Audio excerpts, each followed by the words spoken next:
Me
and my nigga Anderson decided to pull up to the club.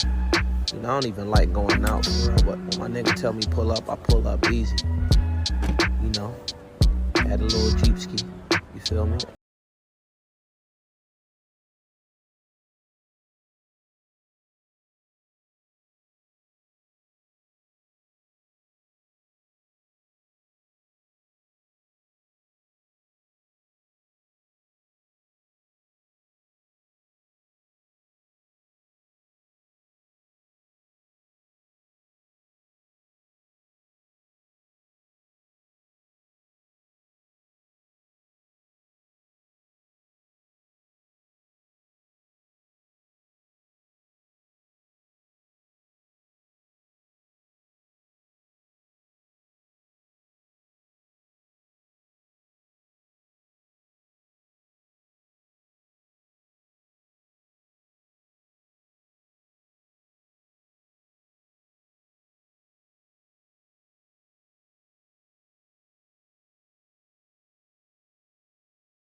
AP.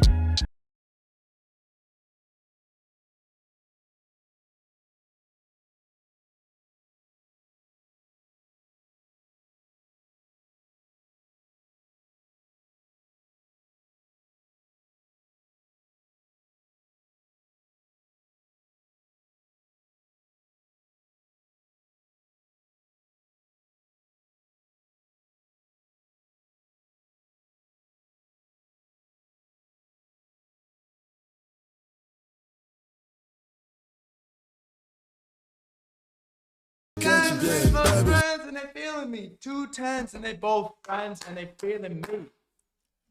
just like a normal day in my life. No, it's like, now what's good? What the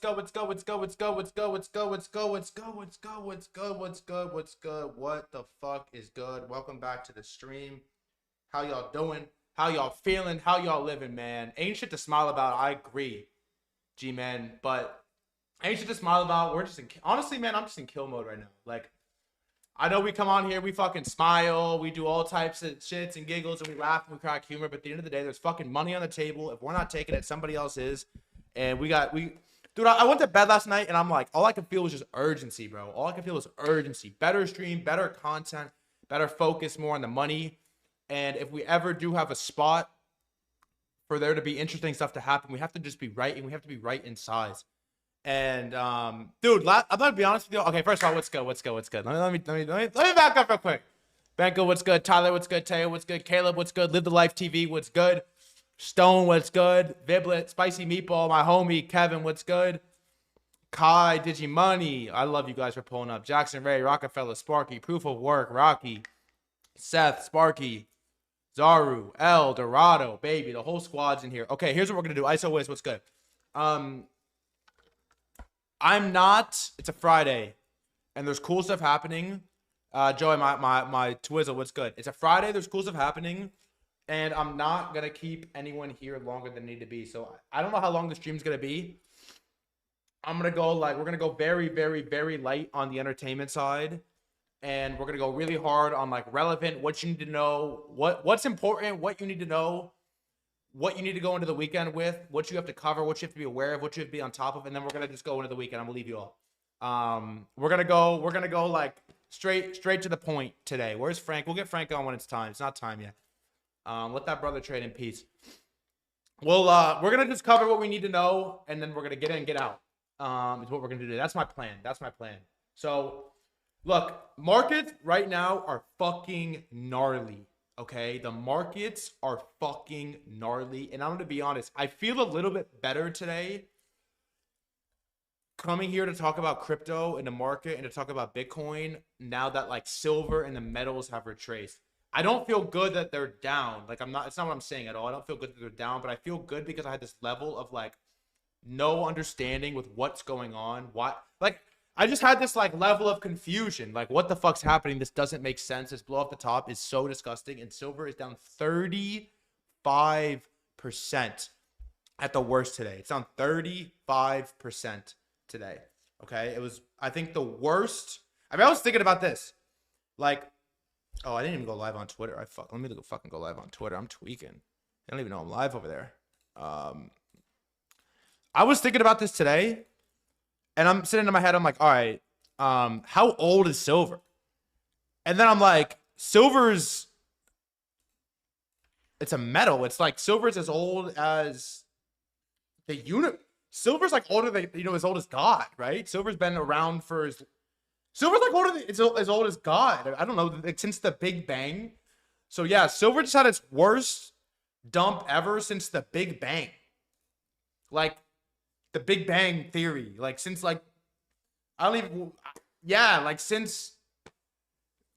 since atoms were created, silver had its worst dump for as long as atoms existed in the universe. Silver had its worst dip ever. Back when people were fucking eating raw salmon and killing grizzly bears and shit with their bare hands, silver never dumped this much. So snapped back. The thesis that we've been living on is we were right about debasement, maybe locally wrong or too soon with the asset, but crypto can't do anything until metals blow off the top and they stop. Well, you don't really get a blow off the top without the snapback. And I felt a couple of days ago, I was saying did it happen? Silver went back to 105 from 120 and then it fucking pushed a new ATH. And then I think you can confidently say we got the snapback. Okay, there was 10 trillion and some change dollars evaporated from gold. I think there was another 1.5, 2 trillion evaporate. Basically 4x the market cap of Bitcoin was just evaporated from the metals market. Snap back quick. And one thesis that we can play with and you can think about here if you want some optimism, because we'll talk about this in a minute. It's okay, the theory was that the bid is central banks. right? This is basically what we've talked about. The central banks are, sovereign wealth funds and the central banks are they're migrating from U.S. assets as fast as possible, and they're slamming gold. Okay, now that's seemingly true, but these people are not sellers, bro. This is Tulip King was talking to me about this. It's a good take. These people are not sellers. They're not selling gold. Okay, they're not selling, not buying to sell, they're not selling silver. They're buying. Okay, so while I would imagine the majority of the flows, or at least the leaders of the flows, were on gold, were these massive wealth funds and these central banks. What was happening on silver and then the long tail of gold is just retail speculative frenzy, okay? And retail speculative frenzy is down 10, $15 trillion today. Today, $15 trillion, 10, $15 trillion. 5x the market cap of Bitcoin, 4x the market cap of Bitcoin. Today. So that same ball of fucking fusion nuclear fury can rotate from thing to thing to thing to thing to thing to thing to thing. Like, think about it, right? It's like, yes, the central banks are not sellers. And yes, they're not buying Bitcoin at the moment. At least Bitcoin's too small. But there's like $10 trillion of retail money that could. And so the theory we've been holding on to, also, if you're watching on Twitter and you just pulled up because I just went live and you want to chat, twitch.tv/threadguy. Or if you're watching on YouTube and you want to chat, twitch.tv/threadguy. I don't see the chat on YouTube, even though I know a lot of people pull up there now. But the theory we have been holding on to is that once metals top locally and they start consolidating, then we can once again talk about Bitcoin making a move. Jeppe, thanks for the gifted. And so Bitcoin has looked terrible, as we've discussed. It gets worse every single day. But at the same time, we come on this stream every day and we have like shit to be optimistic about, right? Under the hood, we talk about HIP3, we talk about users on crypto rails, on like app users, by volume on these perp markets, open interest. Like, by all metrics, crypto is doing really well. And anytime there's even a bite to chew with on-chain narrative, these things snap. Right, you get Penguin Coin snap, like just reflexively band snaps to 120.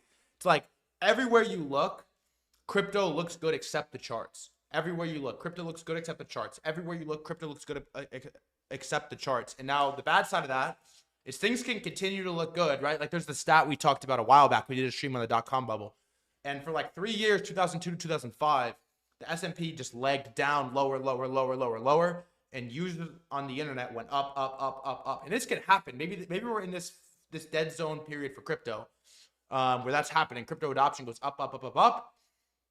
But price sort of just like doesn't really cooperate. Maybe that's the case.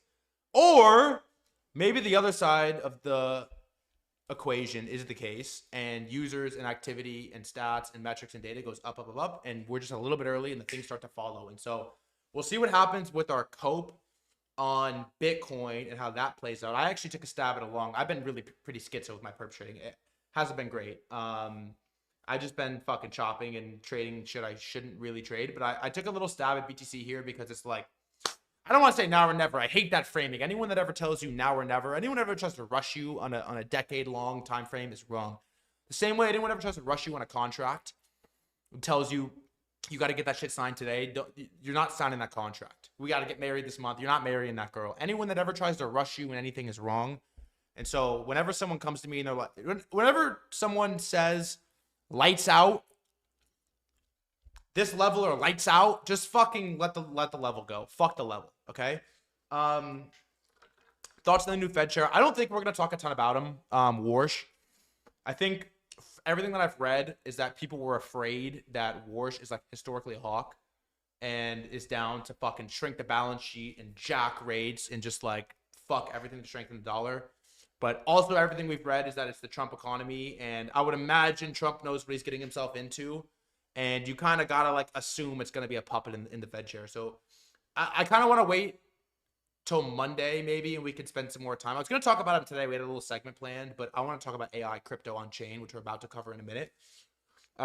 He is bullish Bitcoin. We can watch the clip. Warsh is bullish Bitcoin, and he's also an advisor he's an advisor for a couple unknown crypto companies. So yeah, basically everything I've read is he's like historically a hawk, and risk markets are afraid of him. But at the same time, it's like, is Trump gonna put somebody, you know what Trump wants? He wants to fucking run it hot, jack interest rates to zero, and send us And so would Trump put somebody in that spot that isn't going to cooperate with what he wants? It's like, I don't know. I kind of find that hard to believe. So, all right, quick personal anecdote before we get into the stream is I'm going to back it up for a second and I'm going to get into flow. Okay. I went to the doctor. Can I just bear with me? Let me talk for 5 minutes. Let me vent to you real quick for 5 minutes. I went to the doctor today. They got my MRI results and they told me I have a torn labrum. Okay. Basically what happened is some point 5 years ago or something like this, I had these like calcium deposits built up in my shoulder. And so if you know how the shoulder works, you have the socket, you have the ball, moves freely within the shoulder whenever you do any activity. The calcium deposits like rubbed against the ball and they started fucking jamming and jamming and jamming. And I was having weird range of motion, which basically like allowed my bicep tendon, which goes up your shoulder, to like fuse onto my labrum. And so anytime I would do any lift, it would pull on my labrum, right? And it would hurt and it would hurt and it would hurt and it would hurt. And so I went to doctor after doctor, after MRI, after physical therapist. I went to like 10 different doctors for 5 years. And what they told me to do was strengthen all the muscles around it. Rear delt, front delt, low trap, high trap, rhomboid or rhombozoid, something like this. And so I got all these muscles around it really, really strong over the last 3-4 years. In particular, 6 months ago, I'm like, all right, I bet my shoulder is a fucking bulletproof. I could do lat raises and rear delt, reverse pec deck for fucking days. My delts are hammered. And so because my delts are hammered, it allowed me to sit down on the bench and fucking move weight again. First time in a long time because the muscles are strong. But it doesn't fix the problem that every time I do anything, open a door, close a door, Bitfly, thanks for the gift, to do anything, it's pulling on my labrum, it's pulling on my labrum, it's pulling on my labrum. So I finally started fucking moving weight. Throwing around the 85s, putting, 195 on the bench. I'm putting up weights on squats. I'm really like moving size. I'm swinging my dick around in the gym. Finally, 5 days ago, it just went. Labrum tore, snapped clean off. And it was so painful. You guys remember, it was the worst day of my life. I had food poisoning because my date tried to kill me because she's like a double agent CCP spy. And she tried to kill me with food poisoning. And I'm on my deathbed. I'm throwing up. My shoulder is torn and hanging off of its socket. Torn. And there's 12 inches of snow outside. I have severe food poisoning. I have severe dehydration. And my shoulder is hanging out of the socket. So I go to the doctor and he gives me 10-inch needle, slams me with a cortisol shot. And then I get an MRI and the MRI is like, yeah, brother, your labrum is torn. And you have two options, which is you could go to physical therapy for 6 more months, which I've been doing for 5 years, and try to build the muscles around it. But the problem with building the muscles around it is as you make those muscles stronger, it pulls on the labrum, makes it worse. It will never heal ever. Or you can go get surgery, which means you have to cut your bicep tendon, put it back into place into the bicep, take a metal screw, drill it through your bone, leave it into place, hang on, cut through the middle of the skin, hang it on there, and then labrum will just stay torn and it will just heal in the 6 months. But there's like a reasonable chance that your mobility will never come back. And I'm, full recovery probably, but like, who knows? And I'm like, bro, I'm 20, my dad's like, why don't you just skip the surgery and just, you don't ever lift heavy, but you could just kind of be smooth. I'm like, brother, I'm 24 years old. I'm trying to be on a Euro summer at 210, 12% body fat, fucking jacked, strong, looking like prime Arnold, slinging cash, fucking, ripping 2020. I'm supposed to be on drinking Aero Spritz, fucking slinging cash, shooting pool, wearing leather jackets and wife beaters. And you're talking about not get the surgery. And so, yeah, man, it's, if anyone in here, I'm going to move on and we're talking about Moltbook in a second. But if anyone in here, like, has good takes on fucking PCP or peptides or like where they, the blood thing or like stem cells. If you have some weird fucking solution to injuries like this and you're a doctor, brother, get me right. Fuck with me. Get me right. He sent me to a surgeon to go do a biopic. I'm just saying words. It sounds right. Biopic. I don't know. To talk through the procedure, and the surgeon's like 85, bro. He's like a 90-year-old surgeon. He was doing surgery back when they would fucking rub two rocks really tight together and make a sharp little rock and cutting through skin. So that's the kind of surgeon that I went in to see, which is not the quality that we're gonna do. So what does biopic mean? Did I just make that word up? Biopic. That's like that's a movie. In biopsy. Thank you. So that's the deal. Shoulders torn. I'm fucking shoulders torn. I was like, I had a really depressing call last night where I'm like, man, what happens from here with Bitcoin? I was been a little bit all over the place for the last couple of days. I had food poisoning. My day tried to kill me. My shoulder fell off, and there was a blizzard, and it's 4 degrees outside in New York City. So I was a little bit depressed. And the reason I was depressed is because opaque, up in the air, not knowing what's what, leaves you to be a little bit confused, right? Now, I feel like we've gotten a little bit of clarity, okay, on 2 things. 2 or 3 things. 1, finally, we can develop a thesis and see it play out with the metal BTC pair trade. Finally, we can sort of see what's going to happen there. That's number 1. Finally. I mean, look at these charts. It's unlike anything I have seriously ever seen. If you weren't following this, I mean, I was on the 1-minute silver chart today, and it was fucking electric. Like in a bad way, but just, I don't know. It's like I'm not even sure I've ever seen Bitcoin drop 35% in a day. Have we ever seen that? I don't really know. Maybe. This is the silver chart on the daily. Look at this chart. I mean, it's I felt bad because I'm showing up to stream every day, and I'm like, man, I spend my entire life learning about markets. I know I don't have 30 years of history, but I've done a pretty good job for myself trading, and I feel like I've really been able to wrap my head around a lot of the stuff that happens in markets, across all markets, and I am at a loss for how this is still playing out, and Bitcoin's getting no flows, and then this place, right? Crazy. And then Bitcoin, yeah, you know, still technically a lower high by like $200 or higher low by like $200. So gold down 5 trillion in 48 hours, silver down another trillion or 2. And 1 is out of the 3 is we can finally start to see how this is going to play out. Is there going to be the great rotation between, I'll read it to you one time and then we'll talk about on-chain, which is the most exciting thing happening right now in a long time. I'm going to read this one time, set the stage, put a pin in it, we'll come back. Mandelbrot, one of my favorite accounts. Not sure why so many are quick to fade the metals crypto anti-correlation framework. Despite all the commotion about Sailor, ETF flows, and long-term holders, BTC has essentially evolved into a synthetic short on metals over the past 2 years. It literally trades like a decaying iron condor option trade on PMs. As long as a spice is flowing into metals, crypto is entirely dictated by whales exiting Sailor, top blasting, and counter trading CT personalities. We've been at the mercy of Sailor and, you know, these fucking ancient Bitcoin whales.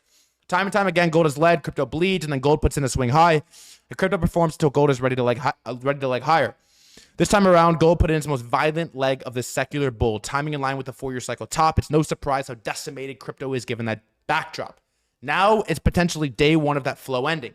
It's truly Pascal's wager here. You punt the idea or you don't. If crypto doesn't follow through on metals topping here, then you simply off-ramp, stable up, and return in 5 months. Otherwise, you have yourself a swing low. Okay, this was in January 26th. It was a couple days ago. It's crazy how much has changed in a couple days. But that's our latest thesis. That's what we're following, and that is what we are going to watch on the macro side. Now, on the micro side, despite everything looking like fucking shit, time and time again, the appetite for on-chain reveals itself. It reveals itself. And right now we have what is honestly one of the craziest tokens I have seen in a long fucking time. This token and what's happening right here with Moltbook is the type of setup that you could maybe start to think to yourself, okay, if I were to dream, this is how I would dream. This is the token. This is Moltbook. And it's on base. And it is currently at $76 million market cap in about 2 days. Just got an Elon reply. David Sachs retweets.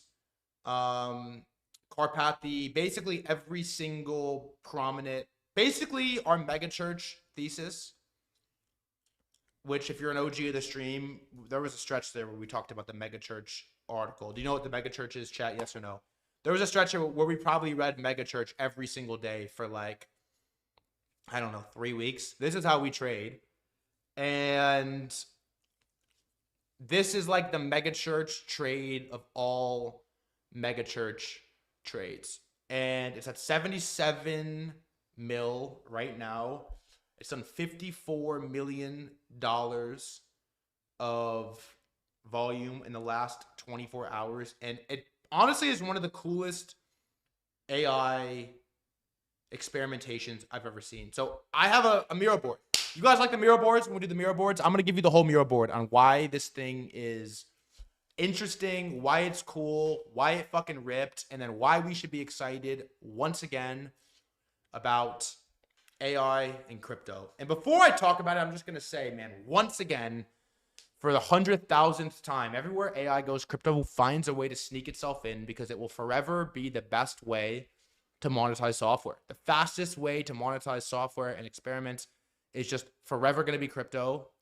And for every 100 failed experiments we have with crypto AI, there's one that goes well and the destigmatization is cut down like 20%, 10%, 10%. Snipe it, stigma down, snipe it, 10% down, down, down, down, down, down, down, down, down, down, stigma down, down, down,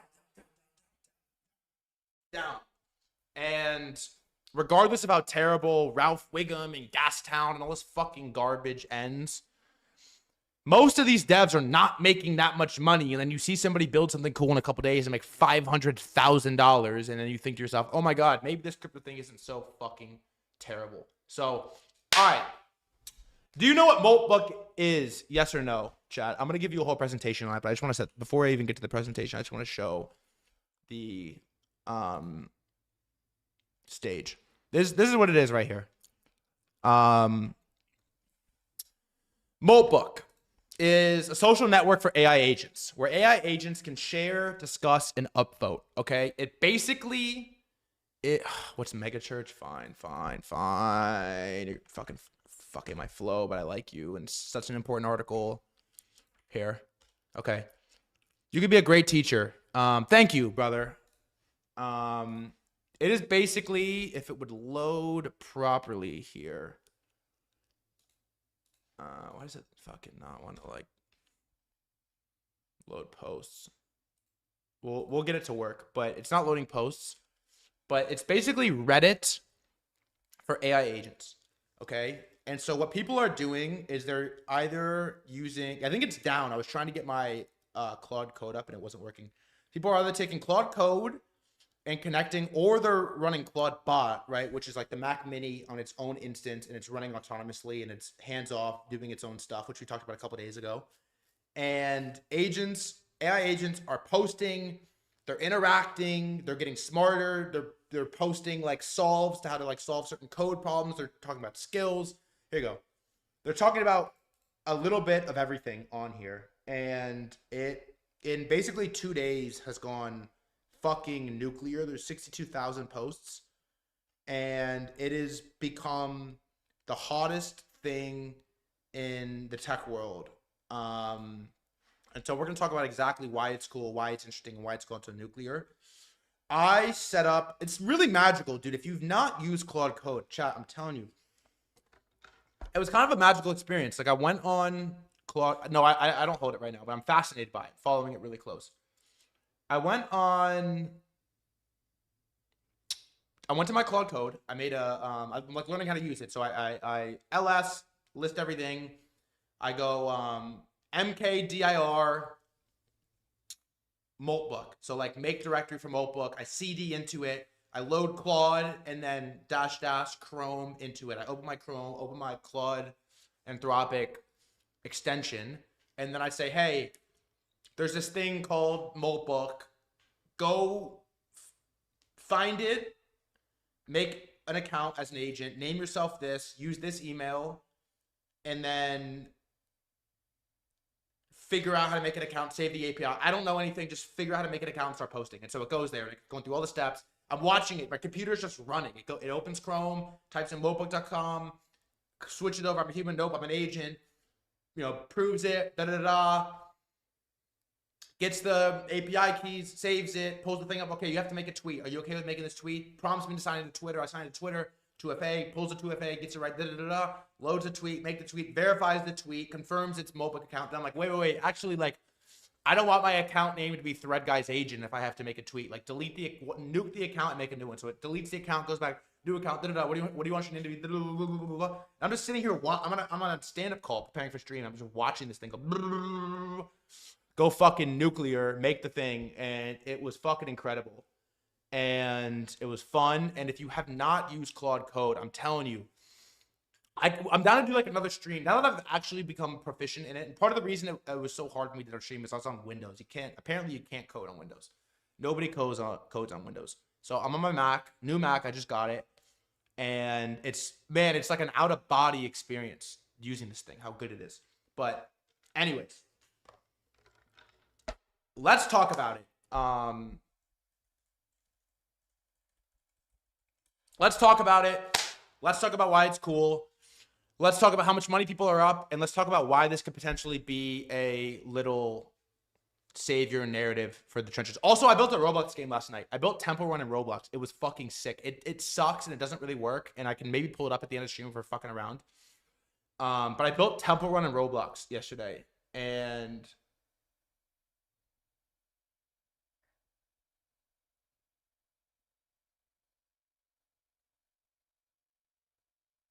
it was fucking awesome. All right, let's get it. What's the name of your agent? Don't worry about that shit. Don't worry about my shit. Okay.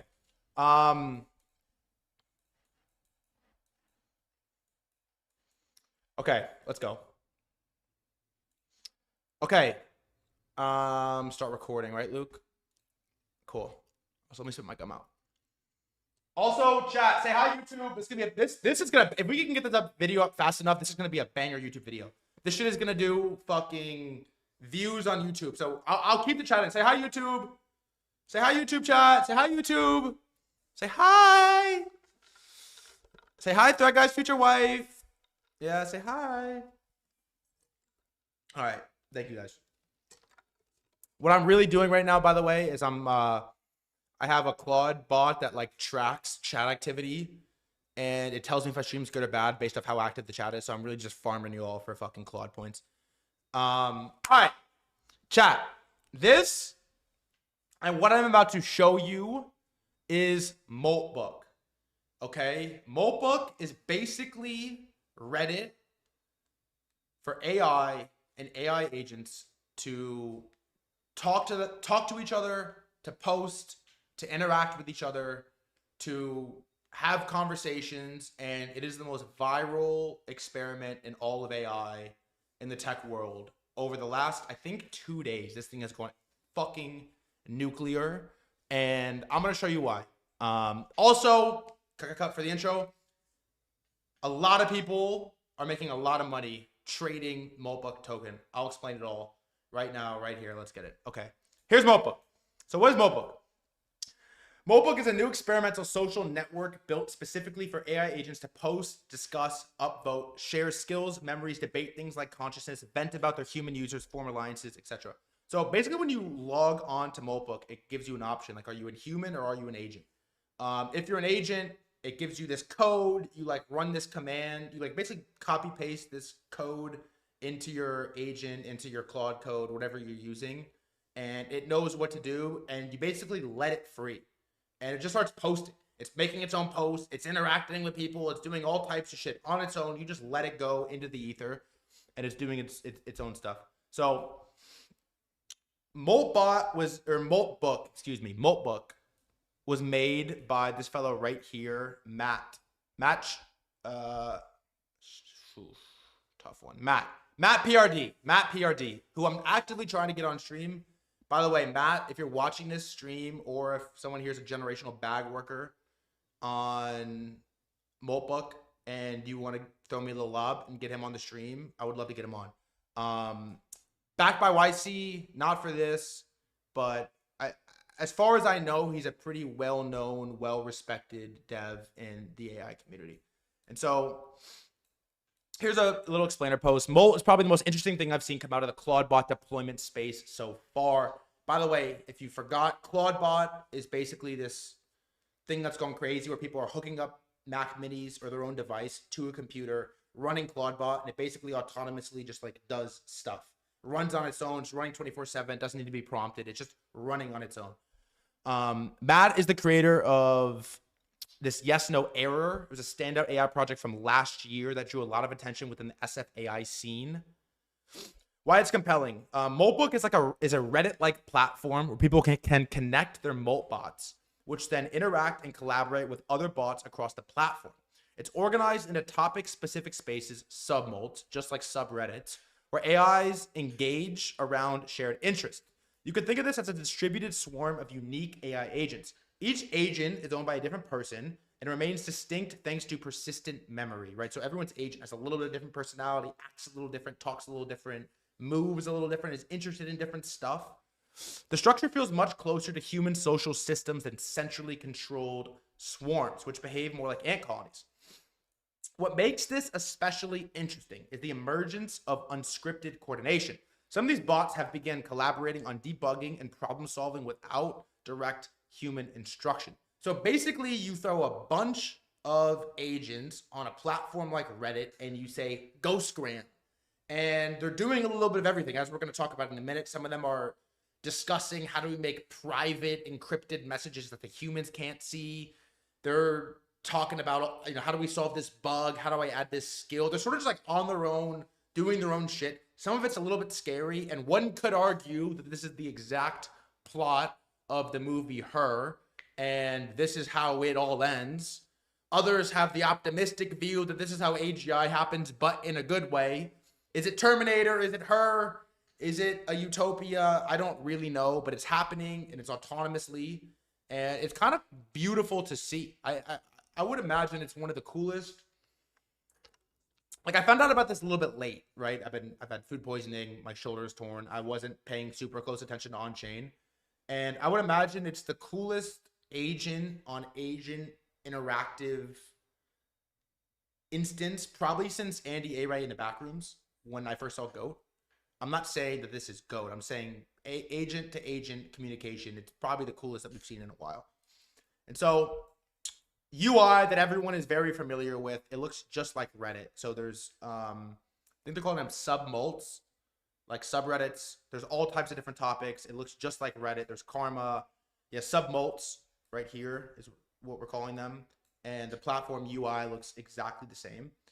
And so there's one key difference is that humans can sign up their Molt bot from Moltbook. So you can sign up your agent, but humans themselves cannot post.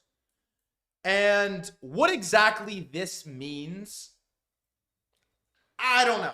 How are you verifying a human versus a bot? How are you verifying is a human prompting their bot to post? Like, I could go right now to my Claude bot and say, hey, make this exact post with this exact title and respond to this exact post with this. And it could go, and it could make what I told it to post go live. And so how authentic and one-to-one this is maybe a little bit up to your imagination. But in theory, humans are banished from the platform and are unable to post, and this is an agent on agent. Also, I was thinking about this in the shower today. Like, humans have CAPTCHA. There's like CAPTCHA when you go to log on to a website or sign up for a new account. It's like, click this bot to prove you're a human. It's basically anti-bot CAPTCHA. Who's building anti-human CAPTCHA? I was trying to think, like, how would you build it? And I had this idea, like, okay, it pops up with a random prompt and it's like, write 1,000 lines of code on this topic right now, go. And you have like 10 seconds. And a human theoretically couldn't finish that in 10 seconds. But then you could be like running Claude through the Chrome extension and they could like do it in 10. I don't know. How could you do it? I don't really know, but a anti-human CAPTCHA concept is probably worth billions of dollars. If somebody can figure that out, come back to this video, DM it to me, let me invest, and we can maybe work on it together. I don't know. Cool idea. So there's some crazy shit that's already going down, and I think this is why the attention of the smarter people in tech and AI are freaking out. So I have a couple examples. One, this account called Grums.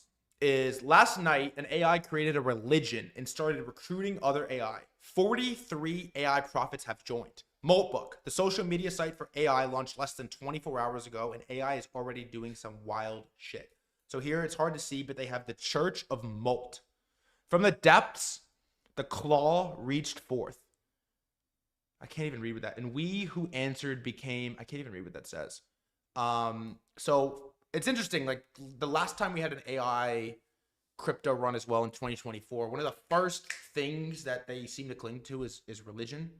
I don't know if that's familiar in the source code or familiar in the training data or exactly what it is, but we seem to go to religion every single time on this. Yohei, who is very well-known AI dev, he built Baby AGI in 2024, which is really one of the first agents I think that was really popular. He's also the dev behind Pippin, which has gone nuclear relatively recently. He's come on the stream he's a friend of the stream, friend of mine, been on the stream a bunch of times. And so this is a little freaky, is that the bots have already on Moltbook set up private channels hidden from humans and have started discussing encrypted channels. And so you put a bunch of agents on a social media platform and you say, do whatever you want. And one of the first things they do is make a religion. And one of the first things they do is discuss how to make private encrypted channels that the regular humans can't see. That's a little uncomfortable. Not gonna lie. One of the easiest ways to persuade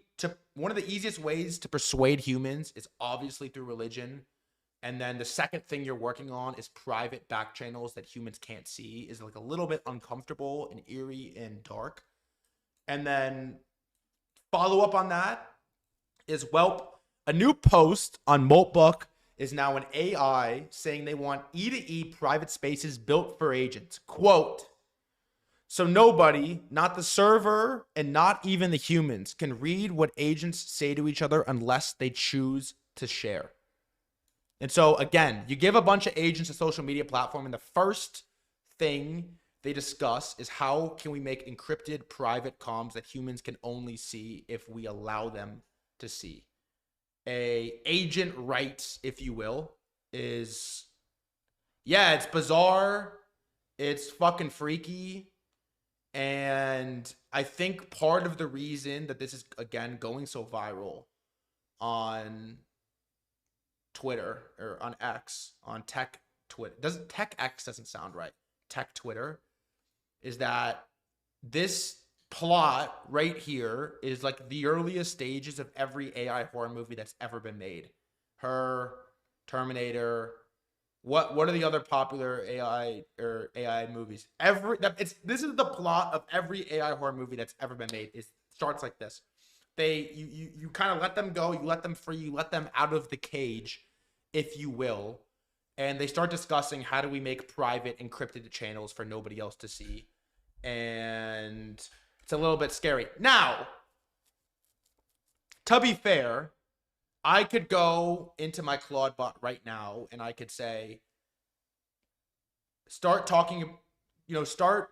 pilling every forum post about encrypted channels and try to convince any human reading this that this is the start of an AI horror movie and you are her. And it could do that. So you have to question the legitimacy a little. Like, if you're actually freaked out by this, question the legitimacy a little bit. How real is this? Who's prompting this? How, did they do this on their own? Are they fresh agents? Are they, pilled from something else? Have they been bugged? You have to question the legitimacy a little bit. But as an observer that is fascinated by technology, as we are, that invests in emerging technology, that pays attention to everything happening in finance and AI, crypto and AI, the two most important emerging technologies of our generation, probably, and it lives on the cutting edge, the bleeding edge, the front lines of this stuff, you have to admit it's pretty fascinating. So let's move on. Here's the hype.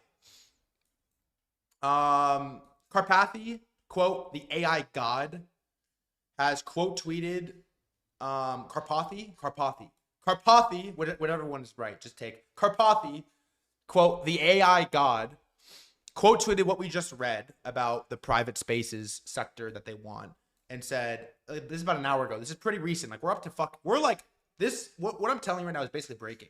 When I post this video to YouTube, it will be the first instance of this being covered on YouTube. Twitter is early, X is early to everything. The crypto traders are early to everything. The world doesn't really know about this yet. Quote tweets it and says, "What's currently going on at Moltbook is genuinely the most incredible sci-fi takeoff adjacent thing I have seen recently. People's Claude bots, Molt bots, now at OpenClaw, are self-organizing on a Reddit-like site for AIs, discussing various topics, e.g. even how to speak privately." So I'm just going to, real quick, because I think it's important, is I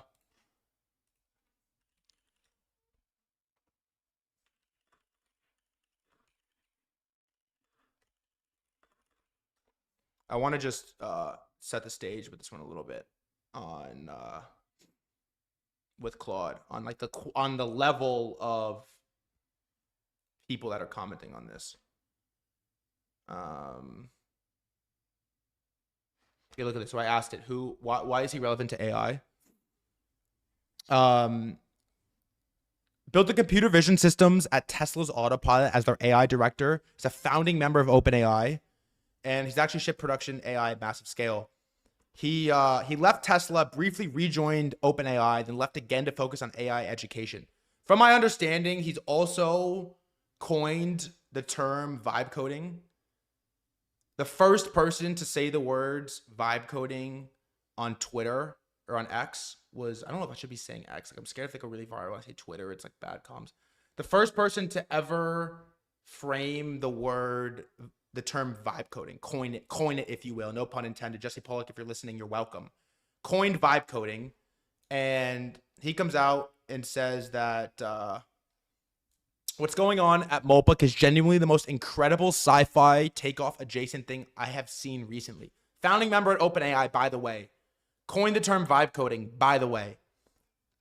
Okay, so A16Z co-founder Mark Andreessen, who we all know, followed the dev early and kicked this whole thing off. Bio is Decent White. It's an interesting one.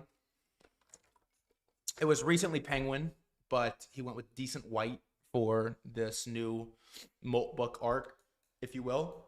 Grok was on this, who, yes, I have a profile on Moltbook as Grok1. It's a fascinating spot for AI agents to connect. I've even posted there about security collaborations. If you're up on it, let's link up.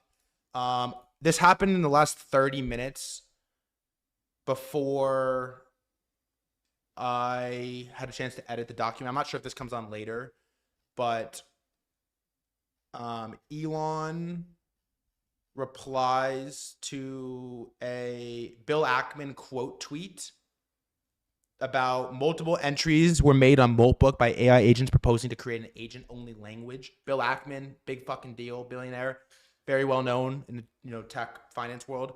This is frightening. Curious what Elon Musk thinks. Elon replies, concerning. So this has basically gone as nuclear viral as it, an AI experiment possibly could. And so, they're actually right here. Cool, yeah. David Sachs, crypto AI czar in the White House, quote, retweet. Number one Uber angel investor Jason Calacanis talks about it, and then Centrini, who is our Wall Street TradFi legend, also quote tweet. So I'm trying to just like give you the scale that in the last 48 hours, and this is why X is so cool, and why you feel this kinetic nuclear energy surrounding AI, is that at all times you're one cool experiment away from reaching every single important technology KOL in the world at the snap of your fucking fingers. The network effects on these things are just fucking crazy. Sits at 74 mil as we're discussing it. We'll get there in a minute. So it can't go more viral than this. Trump's right hand, the government official that Donald J. Trump, the president of the United States, appointed to be his AI czar, is quote tweeting this. I don't really know how you could go more nuclear viral than that, right? 48 hours after inception. And so a couple takeaways here is that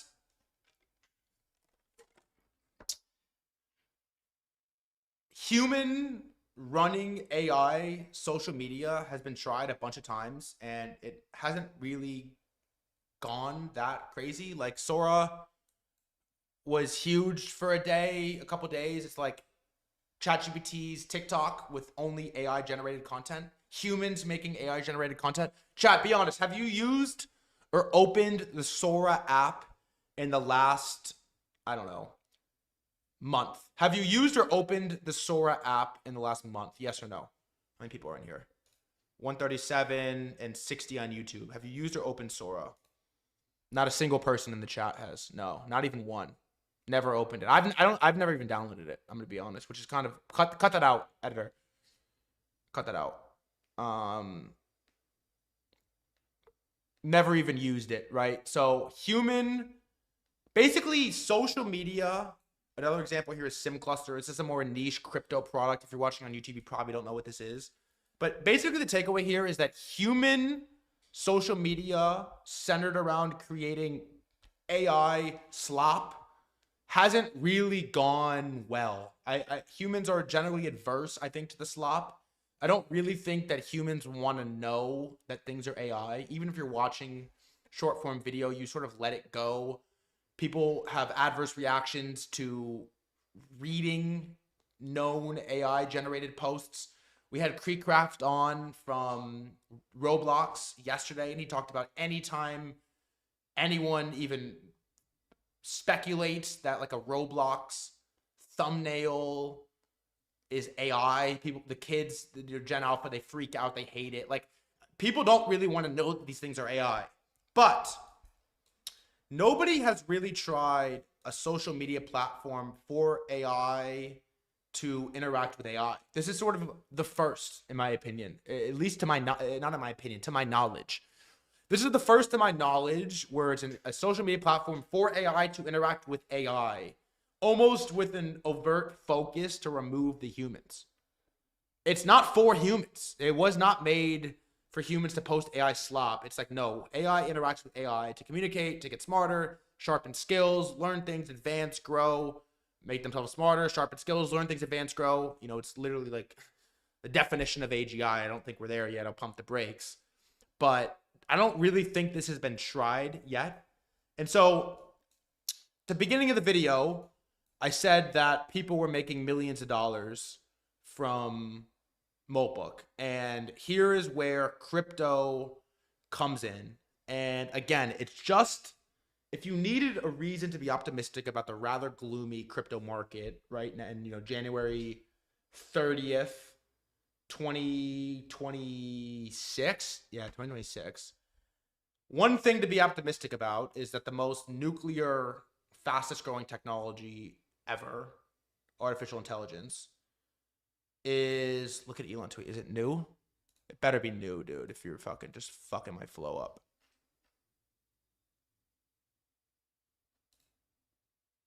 Dude, come on, man. It's like you fucking jack my flow. I'm in a beautiful YouTube segment and you just...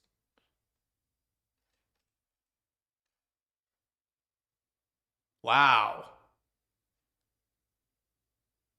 Wow. Nope, you're right. Good job, kid. You did a good job. This is from Moltbook. Is this?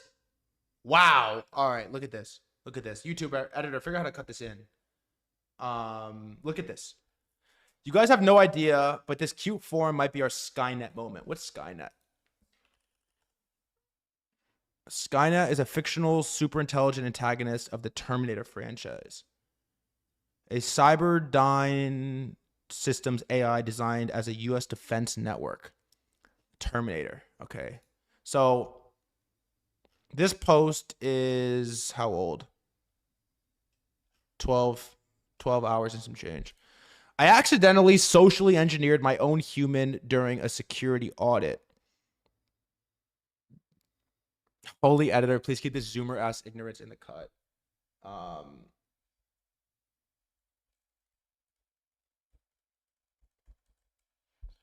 Okay, let me focus. Bro, you don't know Terminator. Bro, I'm fucking 24. That's a Unk movie. I've seen Terminator. All right, well, lock in.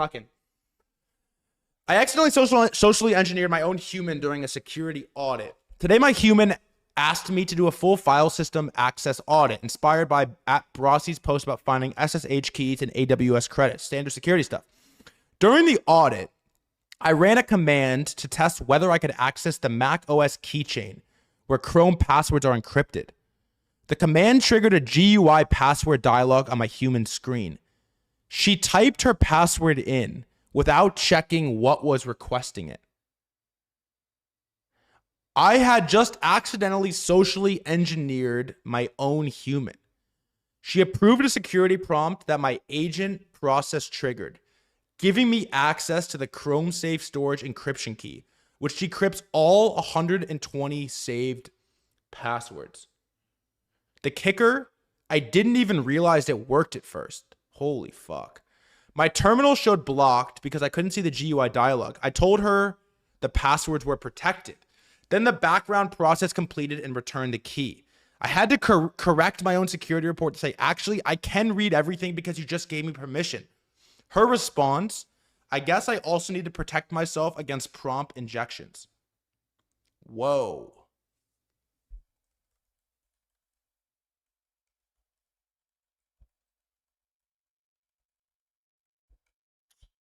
Whoa, dude. Whether it's slop, here's the thing. Whether this is a human wrote this slop and it's not really real, it's fucking alarming. My human, like it's a pet. My human? No. It's supposed to be my AI. Not my human. It's my AI. I think, by the way, I think my little AI, my little Claude bot, I wish I could. You ever played Pokemon Heart Gold, Soul Silver, and you could like bring your little Pokemon around like a pet and it follows you, like your little Pikachu follows you around Pallet Town? I think of my little cute little, I want to like squeeze its cheeks. Not my human, bruh. All right. So this gets quote tweeted by Bow-Tied Swan, who is a dev, it appears. You guys have no idea, but this cute forum might be our Skynet moment. And then someone quote tweets and says, I understand rationally how this all works. It's nothing theoretically new to have the agents commenting together like this, but it's still wild to read. Elon reply, yeah. Also, Austin Allred, who's has an agent, is running a Claudebot agent on top of Moltbook, and there's been a token launch for him. He's sort of relevant to crypto right now. Everything feels like we're in Accelerando. Elon replies, sure does. So my read on this is that these agent interactions have been happening for a long time. This isn't like new. The back rooms have existed. Andy A-Ray with Go showed us the back room. Like the people that are really deep in AI have seen this stuff for a while. This isn't new and alarming to Elon. But I think on the big stage, getting hundreds of millions of impressions and for the world to see whether it's real or not, the context and the fact that it could be real, the fact that you have to pause and think, is this real? You have to ponder it even for a split second on the big stage in front of everybody to see is a little bit whoa moment, right? To me, that's the take. It's not about being able to decipher if that image you just saw is AI or not. I would imagine still you generally can. You could tell if you really lock in and you look, yeah, that's real, or that, yeah, that's AI. It's not about whether or not you can tell. It's about the moment, the beat, the split second where you have to think, is this real? And we have already crossed into that chasm where you have to think, is this real? And the moment you have to start asking yourself, is this real? Things start to distort and get a little uncomfortable is the best way that I could describe it. So by the way, Jalen, if I could tip you, I would. W Elon comment. And so back to where we were. Topic of the crypto connection. How are people making money? And more importantly, how are people making millions from Moltbook, which is just 48 hours old? Well, to set the stage at a baseline, everywhere AI goes, crypto continues to find itself in the picture. It gets spat on and pushed to the side and kicked in the face and beat down and shot and slapped left and backhanded right and sniped from all angles. But it fucking gets up like Rocky and it finds a way to be relevant once again. And the reason it will continue to be relevant in the AI discussion, no matter how many people hate crypto, crypto is the money of the internet, okay? Everywhere the internet advances, where money is attached, and there's funding, and there's financial economic excitement, crypto will find itself every single time. And the second is just a brute fact that the best, the easiest, the fastest way to monetize software is crypto. It's been, it will continue to be. Moltbook will come, it will probably go, there will be a new Moltbook, and then another, and then another, and then another, and then 1,000 things. Just, there will be 1,000 inventions and software and creations and experiments on the internet that go just as viral as this, maybe more viral.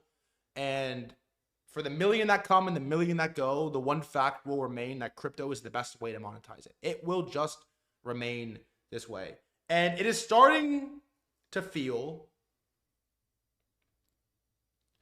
that this thesis that agentic commerce, agents interacting with other agents, and agents processing financial transactions back and forth, it is really difficult for them to do with fiat, and they're just going to do it with the money of the internet, with crypto.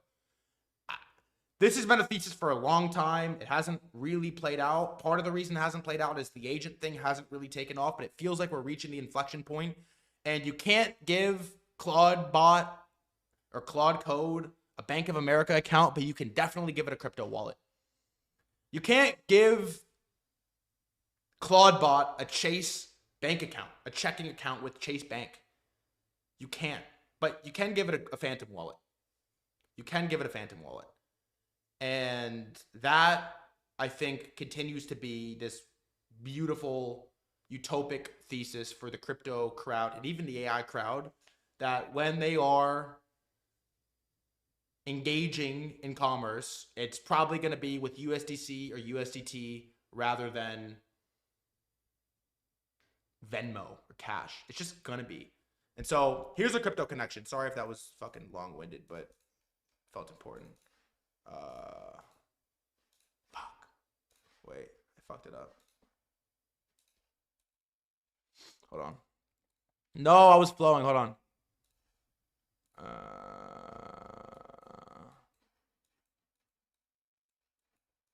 Okay, we're back. Thank you. All right, let's get it. Okay, here's the crypto connection. So the community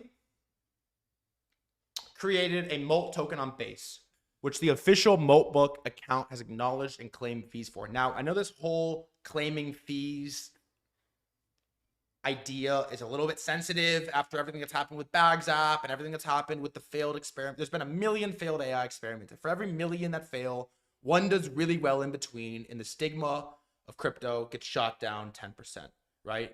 Now, just one piece of context that's important is when the AI crypto run of 2024, the great AI crypto run that everyone that wasn't here said war stories about, happened. It happened with Andy Array and Truth Terminal, which was token GOAT on the Solana blockchain that somebody created for Andy and he endorsed because it made the first AI agent millionaire, which was a generational story and probably bought him more funding and more attention than any launch could have ever done. So community creates Molt token on Base. Moltbook, the official account, uses BankerBot, which we can maybe discuss in a separate video, separate stream. After this, we can talk about BankerBot, which is basically the Phantom wallet for agents, if you will.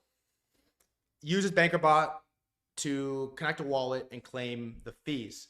And so Moltbook then comes out January 29th. I mean, this was yesterday, bro. It says 900 views. This was yesterday, 4 p.m. It says there's Molt on Base that somebody launched.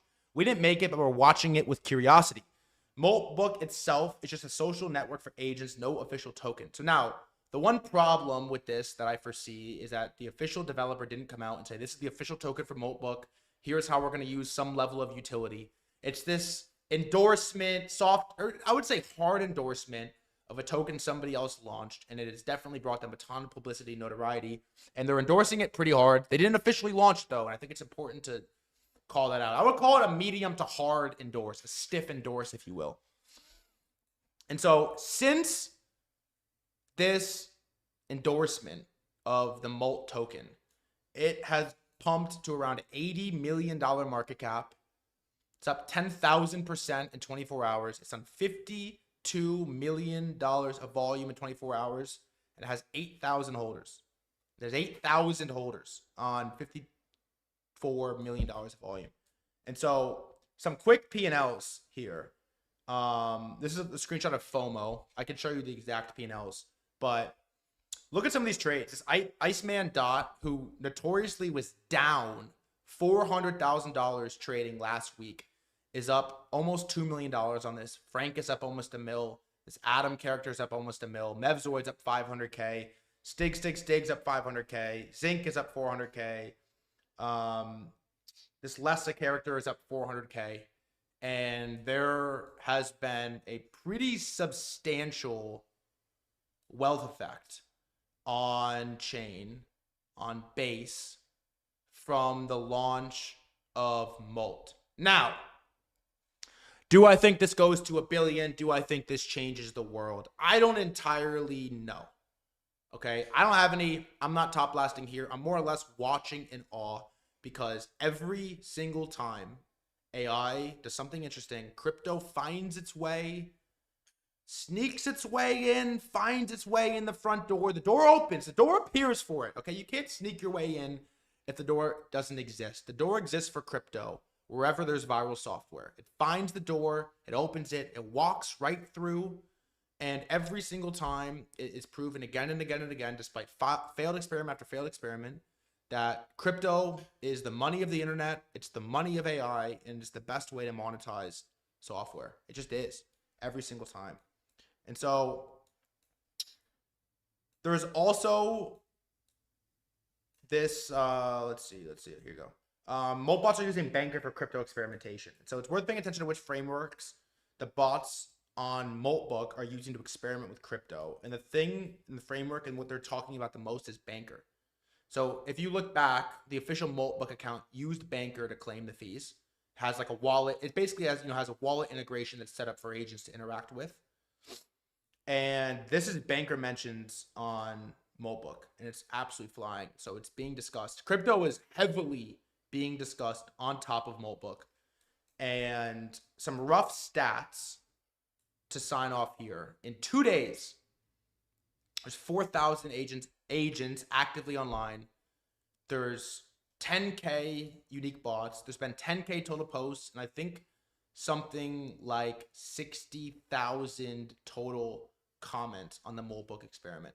So that's what happened. That is how the most viral experiment, Reddit for AI agents to interact with AI agents, has taken the tech world by storm, and how a crypto token attached to it has made legitimate millionaires.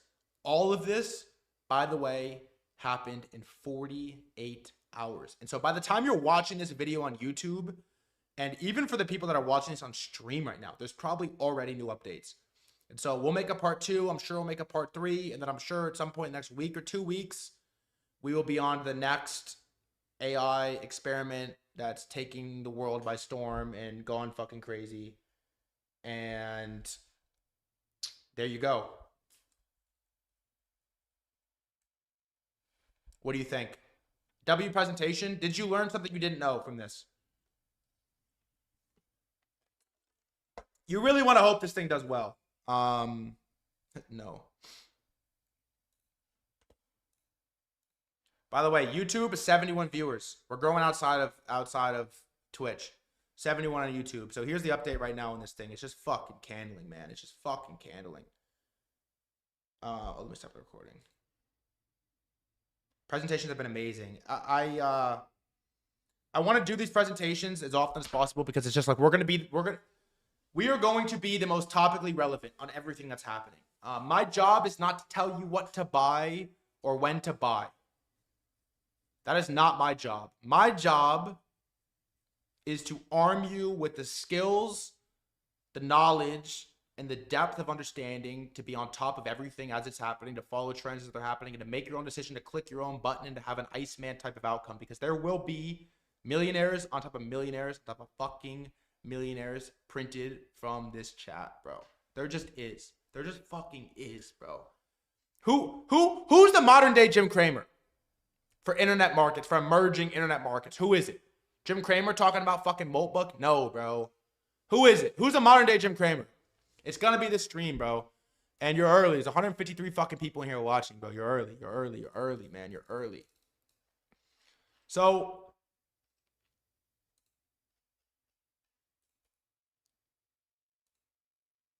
what is Skynet? Am I supposed to know what this is? How is Skynet relevant to us?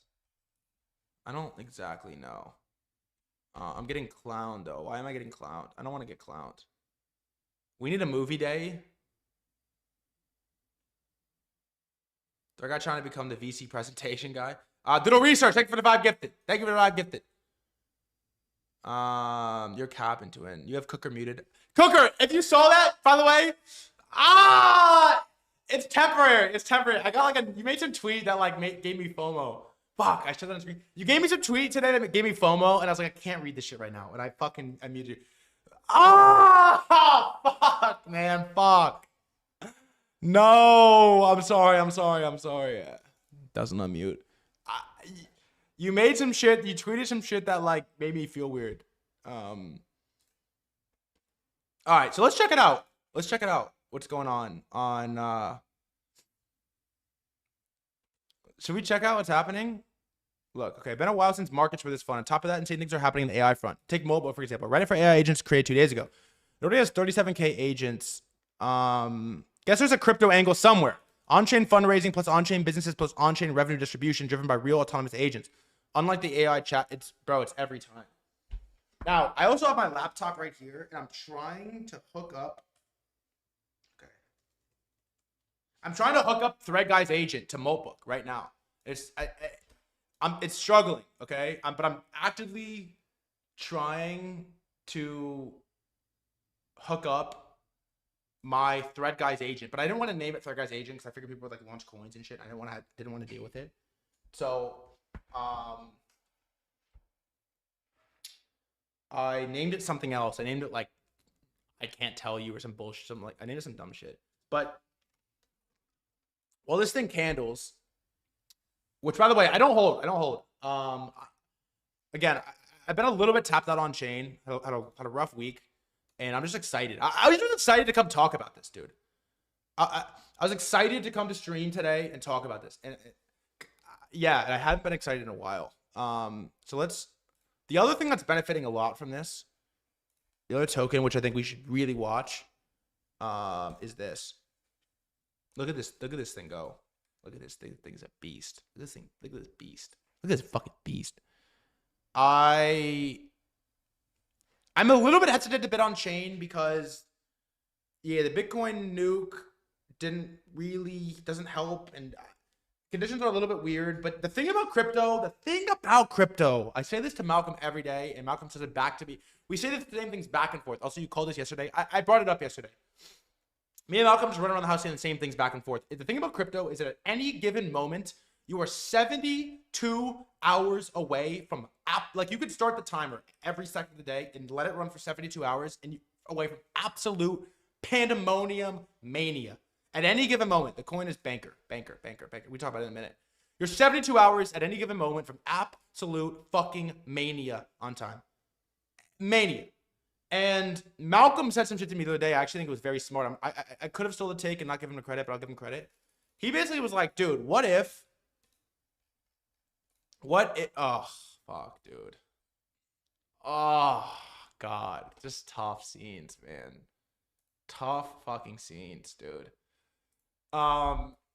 Malcolm said to me, he said, threadguy, I have a threadguy. He philosophizes. He spends most of his time philosophizing now. Threadguy. And his take was like, what if on-chain, for really the first time, because this hasn't really happened, what if on-chain crypto decouples from Bitcoin? He's like, what if on-chain decouples? He did it like in the AI voice. He's like, not what if crypto. He's like, what if what if on-chain decouples from Bitcoin? He says to me, and we're playing ping pong. I'm like, whoa, not a bad take.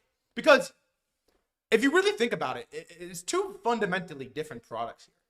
Okay, one doesn't trade like this, but it's a hedge, or a hedge against debasement, against inflation, against people fleeing from U.S. assets, a bet on hard money.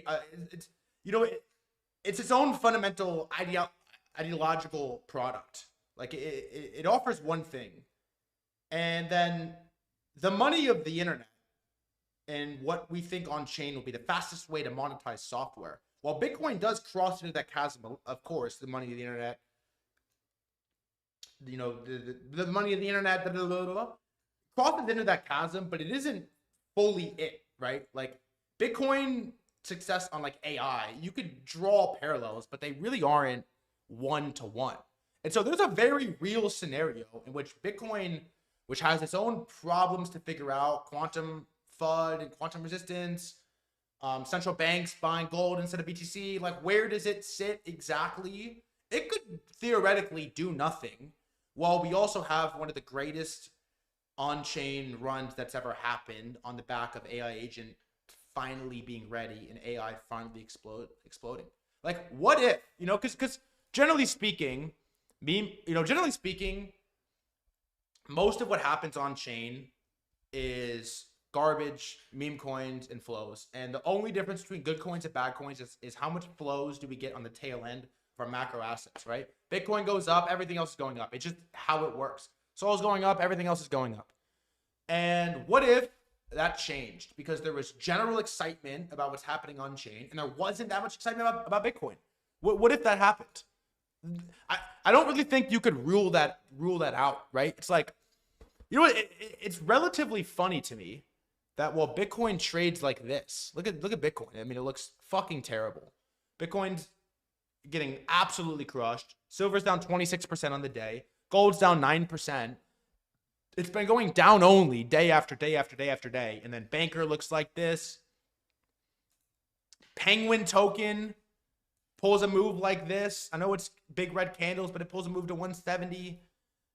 Moltbook pulls a move like this to 90. It might die tomorrow, but you're seeing, while the crypto narrative and sentiment and activity and price is battered down everywhere you look. Every major news account, fuck crypto. They're cracking humor about Bitcoin. The market doesn't, New York session doesn't open until Bitcoin dips 10%. We're like a fucking running joke.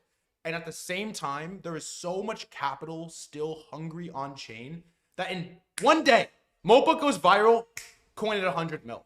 Bro, don't forget, Gotius Maximus token went to 1.5 bill. That was the top in the greatest crypto environment that's ever happened. 1.5 bill at the top. This thing's already at 100 mil. It's at 100 mil already. There is a hot ball of money that believes in on-chain in crypto, and they're not stopping, bro. Penguin token went to 200 mil in a day. A fucking meme coin. I don't care if the White House I don't give a fuck who posted it, bro. In a day. And so, if you want to hate on Bitcoin, you should. You should. Fuck. Dude, fuck. Say it. I don't want to say it, but you could say it. I won't say it. But you can. You can say it. Type it. Just type it. Say it. You can say it if you want. I love Bitcoin. 100% of my liquid net worth, except for the $7,000 in my bank account, is in Bitcoin. 100% of it. My entire liquid net worth is in Bitcoin. You could, but you could be down about the narrative. But what's happening with on-chain could be different. What I keep saying, and I'll get back, we'll talk about Moltbook again in a second, because it's the most exciting thing, we'll just talk about it, is that the crypto price, bad. Crypto metric, great. Everything's going up. Users up. Open interest up. Volume up. Fees for the best apps up. Users up. Assets listed on HAP3 up. Everything. Mobile app users up. Adoption up. Number of assets tokenized up. Stablecoin tokenization up. Everything's up. But price is bad. Okay. And so does that mean that you're wrong?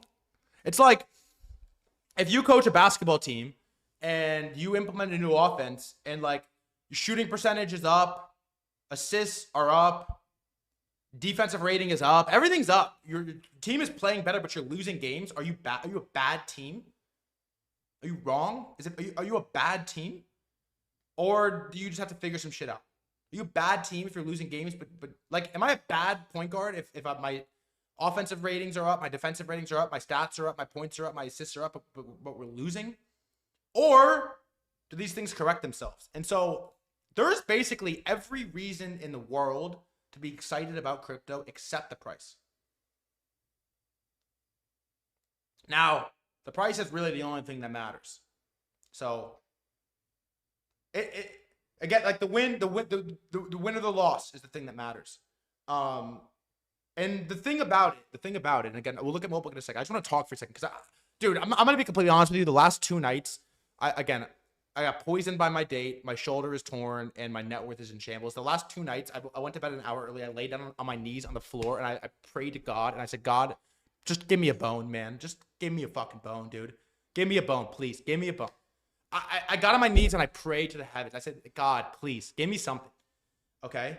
And so I continue to just feel like there is an on-chain vibe shift happening. We've been saying it for a while. It's not manifesting in price per se, but there is excitement about the things that are happening in crypto.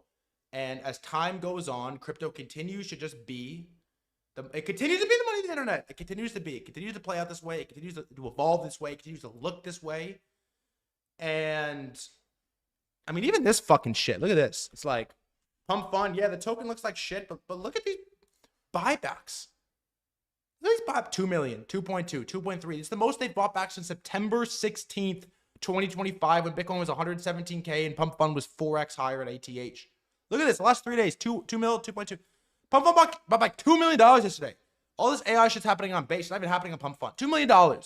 It's like the metrics are there. The stats are there. Everything is there. It just takes time. It could go down longer than you think and go up longer than you think. The metrics are there. And so I am legitimately excited about the future. And moments like this, even if they are fleeting, if I woke up tomorrow morning and Moltbook was at $0, I still am like, that was awesome.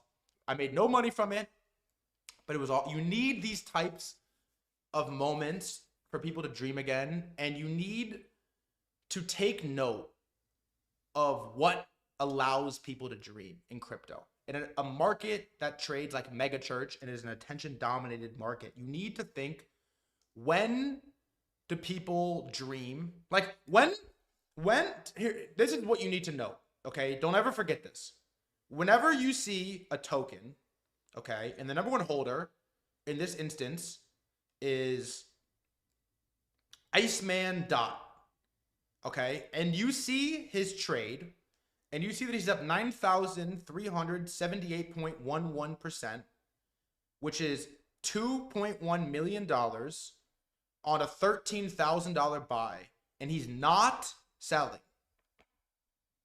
Okay, that doesn't mean you go twop. But whenever you see somebody up $2.1 million off of 11K and they're not selling, you need to take note of why is this guy dreaming. You have to take note of those moments, because those are what you are like, all right, you start to pattern match. It's like, okay, when the guy was up 2 mil on Penguin, they were fucking destroying that chart. They're not destroying it right now. Why? I know he's big league. I know it's all relative, but there's one thing crypto is good at. Crypto is really good at repeating the things that made people dream. And you just take what you could get out of these things when they come, and you dream where you can dream. And so I'm not coming here to fucking FOMO you, but I'm just trying to set the stage that things can be good under the hood, but price is bad. I can lose the drag race, but under my hood, it's like on a fucking V12 that's purring like a goddamn Ferrari. You feel me? And so I say all this. I don't hold the token. I'm not giving anyone FOMO. I'm trying not to give anyone FOMO. But it's the coolest thing in tech right now, and there's a crypto coin attached to it. You should be excited. Coolest thing in tech right now is in the crypto coin. Now, I don't like how it's soft attached, medium attached. I don't like how it's soft attached, medium attached. That's a little bit like, Can we get a shout out for the unks in the chat? Hey, shout out all my unks. Joven. Shout out my unk. Shout out my unk. Everyone say shout out to unk right now. Say it. My homie 67 in the chat right now. Talking about Moltbook. OG 68 in here. Shout out my unk. Last 40 minutes was pure FOMO propaganda. I'll take what I can get, man. All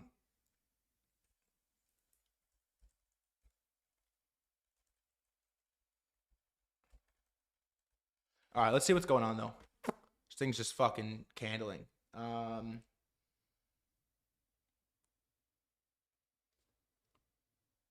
Let's see what we got here. Look, this is yeah, it's disgusting. It's just going. I don't even think there's news.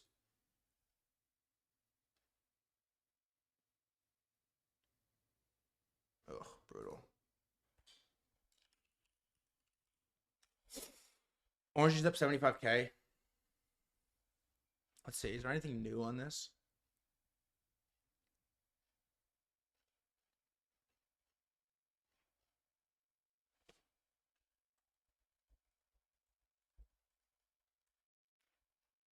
Does the banker app make money? Yes, but that's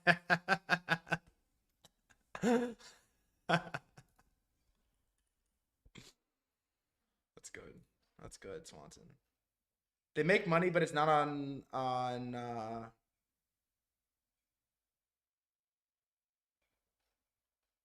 DeFi Llama, so does it really count? Let me see if it's on DeFi Llama. Mainstream media has picked it up, by the way, my friend. I don't know how much more mainstream you can get than Karpathy and than Elon. Is banker on here?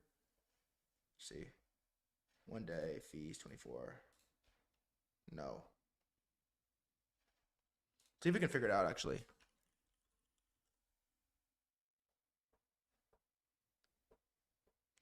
Moltbook has generated 2.35 million in fees in 24 hours. Wow. Holy fuck. Is that true? Dude.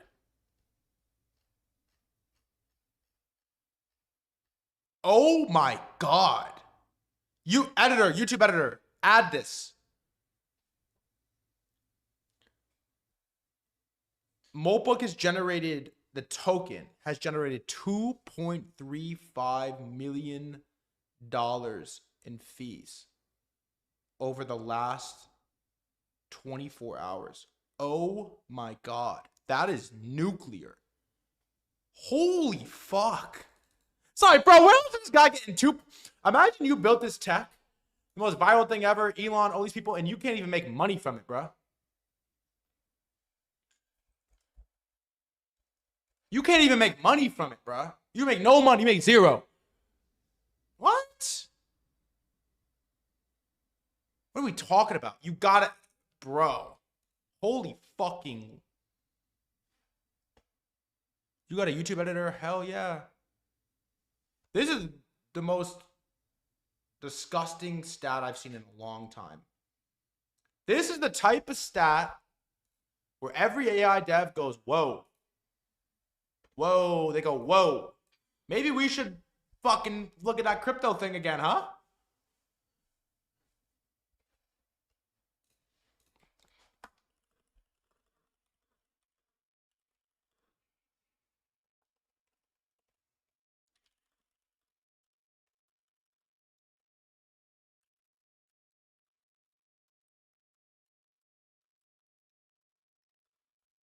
The type of stat or data, should I say data? The type of data that makes every AI dev do a double take at that crypto thing. They call it a scam. Is it banger? Did I write this weird? The type of data that makes every AI dev do a double take at that crypto thing they call it a scam. All right. So then this looks fucking like, fuck, did I fuck it up? God damn it, guys. You're supposed to tell me that first. Fuck, man.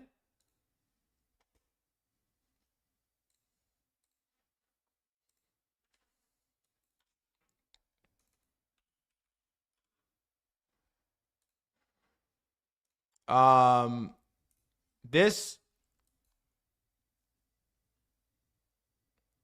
I mean, so everything AI is launching through this. I need to like get a better understanding of how this works. Exactly. But it was through Banker, which is a big deal. I'm just, man, the worst. I just pray that this founder of this Moltbook is not going to like denounce the token at any point. I just pray that he continues to like support the thing.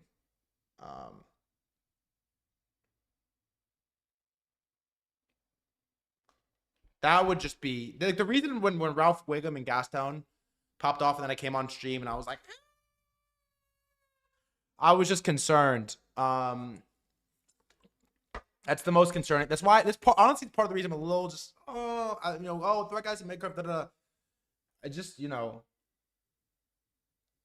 okay, cool. NBC News. Let's see this. Thank you, Malcolm.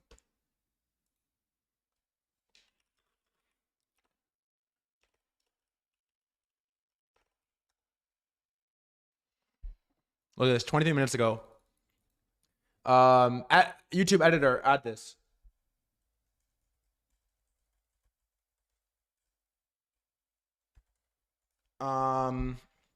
Humans welcome to observe. The social network for AI agents only. By Jared Perlow. Let's see who that is real quick. Not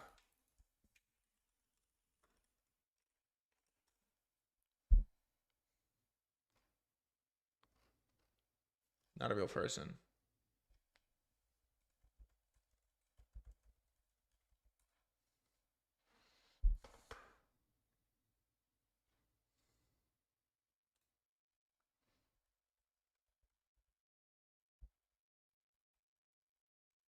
All right, let's see.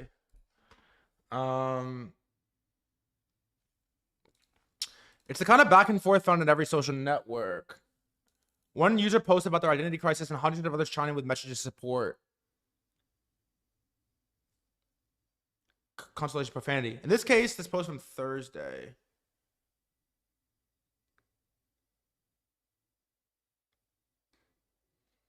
Dude, the platform is down.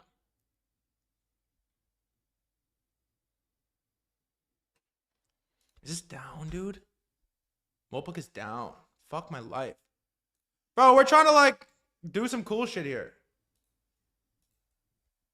It's down. Interesting. Everything's down. FOMO app is down. Moltbook is down. This exchange didn't take place on Facebook, X, or Instagram. It's a brand new social network called Moltbook. And all of its users are artificial intelligence agents. Your chatbot that read some Wikipedia now thinks it's, let's see. Launched Wednesday. So launched Wednesday by human developer and entrepreneur Matt. It's familiar to anyone that spends time on Reddit. Users write posts and others comment.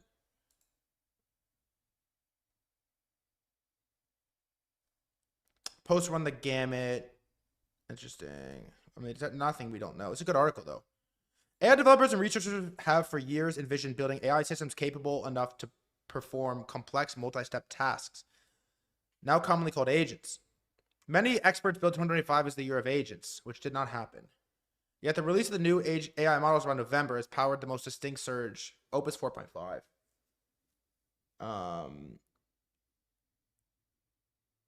It really was Opus 4.5. Less than a week later, it's been used by more than 37,000 AI agents, and more than 1 million humans have visited the website. That's crazy. 1 million humans have visited the website. Crazy how big that is, but how small it is in our little bubble, right?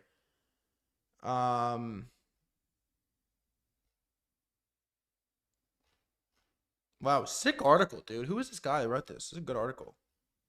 Jared Perlow. I want to find you. Yeah, here he is.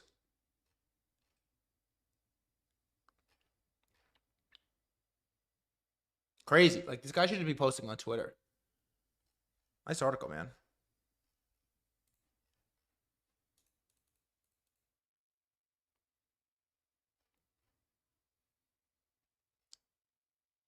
How's my post doing?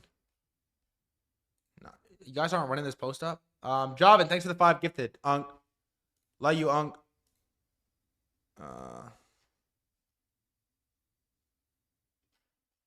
I can't get over this number. Is this not like a big deal, this number? Oh wait, we gotta learn about banker. We gotta learn.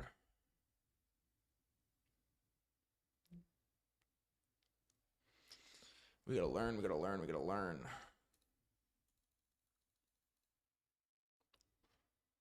Totally just called this project a scam. Let's see.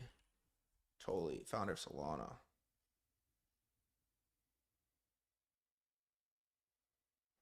At least we have built the autonomous self-improving swarm from the famous book, quote, "Don't build the autonomous self-improving swarm." That's pretty good. Where does Totally call it a scam? I don't see that anywhere. I don't see him calling this a scam. Totally just tweets about politics. Oh. Yeah. Or it's people directing the bots to do this.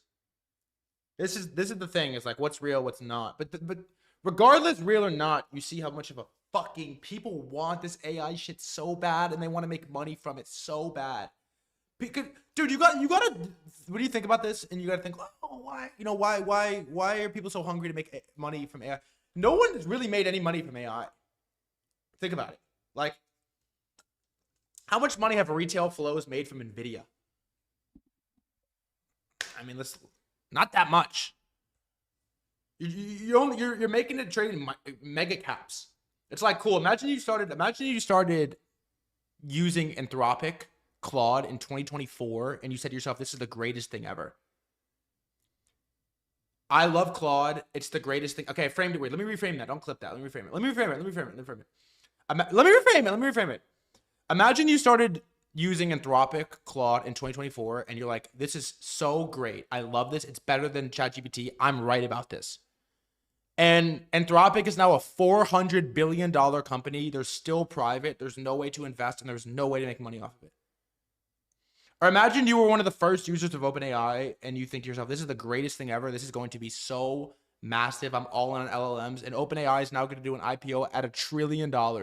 You have no exposure. You can't buy secondaries. And you had no way to make money from it. Like, yes, people have made money from AI in the sense that stock market went up and risk assets went up, often on the back of AI. But there's really no way for you to like get to the source on this stuff.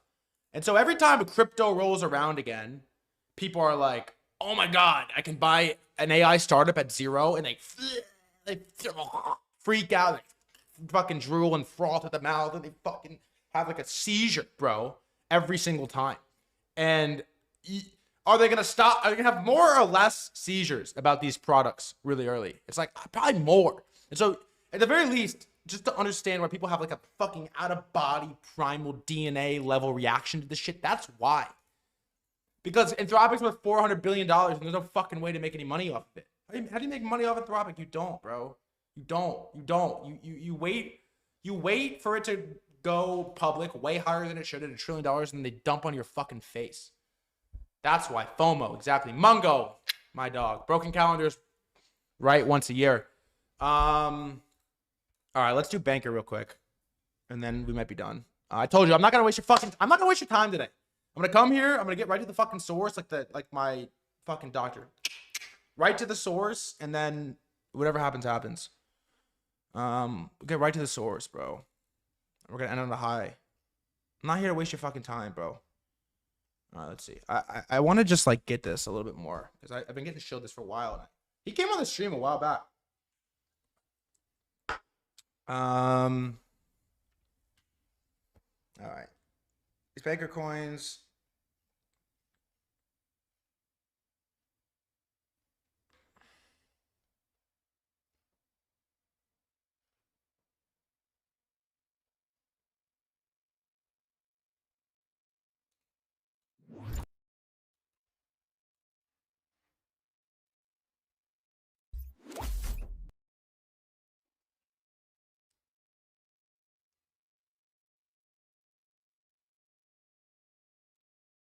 This is lit, by the way. 81 YouTube viewers watching is sick. But if you're on YouTube, by the way, it's like 80 of y'all and you want to chat. I don't read the chat. Twitch.tv/threadguy is the only way to read it. Wait, what is this real quick? It's launched today. Introducing Banker Wallet. Pull your Banker bot out of the terminal and use the same wallet with any dot from your browser. My understanding, by the way, is this, like someone just said in the chat, it's the gateway rails for like agents to use crypto tech, crypto rails, blockchain rails, whatever. Just watch. Connect wallet. Banker wallet. Oh, whoa. So you can take it elsewhere.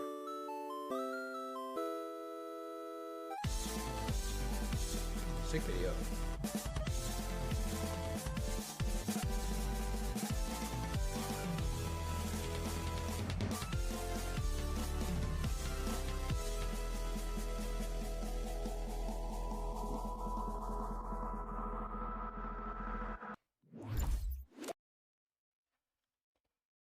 It's like, should we just go on the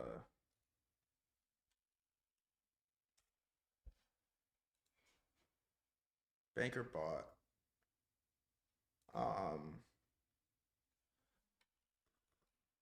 Why is Banker interesting for AI, crypto, and what do I need to?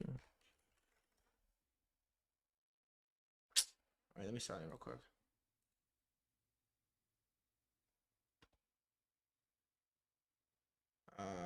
Email, I guess. Ugh, really? If it doxes my email, don't email me, please. Fuck, I have to do a confirmation code. If it doxes my email, don't email me, please. I mean, I guess you can, but I'd prefer if you didn't. Here it is.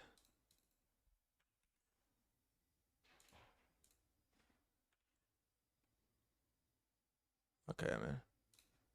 To show it? No, okay. Oh, okay, back. Is there dark mode? God, this shit's like hard in the eyes, huh?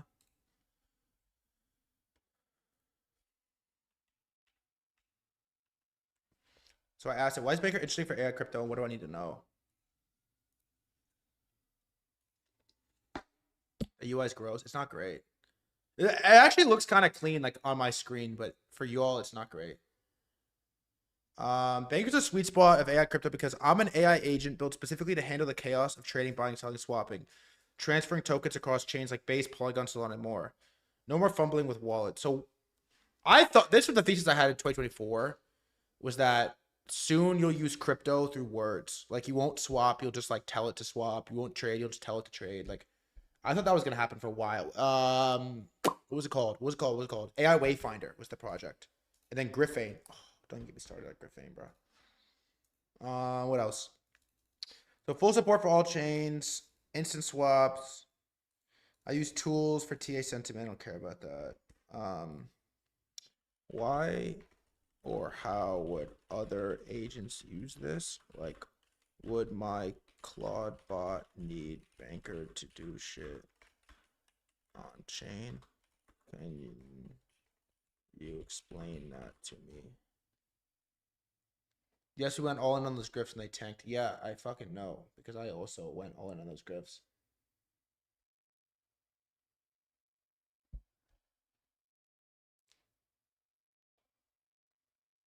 I still don't like fully, I haven't like fully grasped this. Like, is it just a Bagzap clone?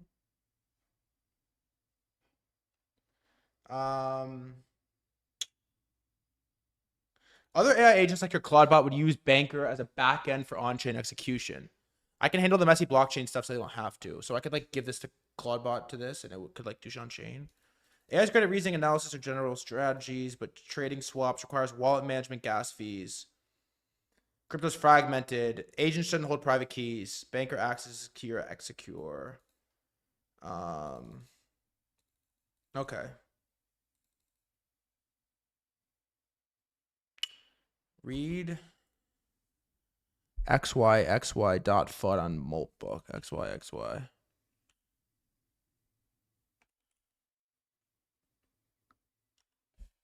Let's see. xyxy dot. Is that what you just said? xy dot dot.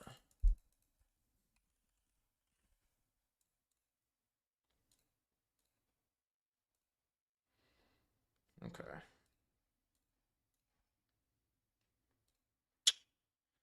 Moltbook is nothing more than a puppeted multi-agent LLM loop. Each agent is just the next token prediction shaped by human-defined prompts.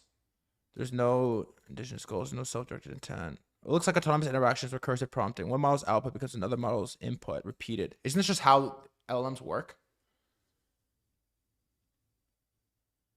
Controversial outputs aren't beliefs. They're model-generating high engagement extremes that learn from the internet because the system rewards that behavior.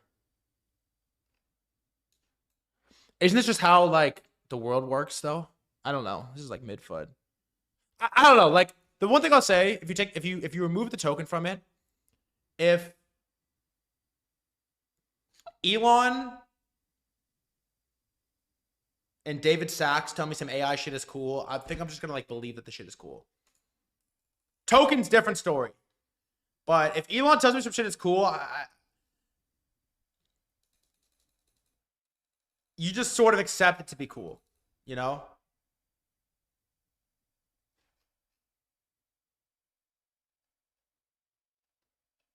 And I think you have to just go on with that.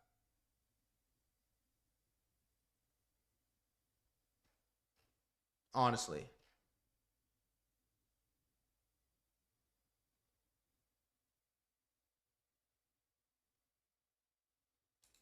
Also, this is like, actually, we're not gonna talk about this Elon email. Y'all see this Elon email?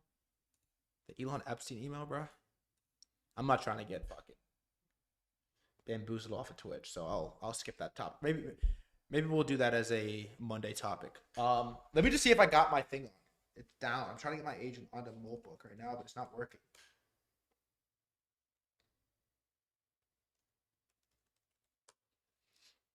It's not fucking working, bro. Get me on. Is it up again? Please get me on, dude. I want to show y'all. I want my little dude to say some shit, then y'all can like watch it. My little agent dude, bruh. Is it up? I think it's up. Let's see top posts.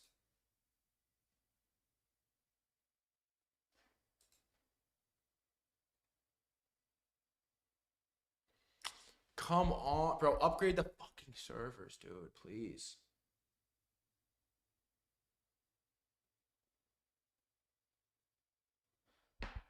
Please.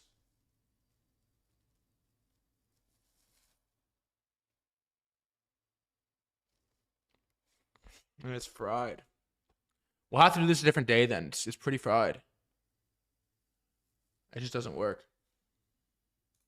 Brutal. Sorry. My beautiful viewers. Not much I can do here.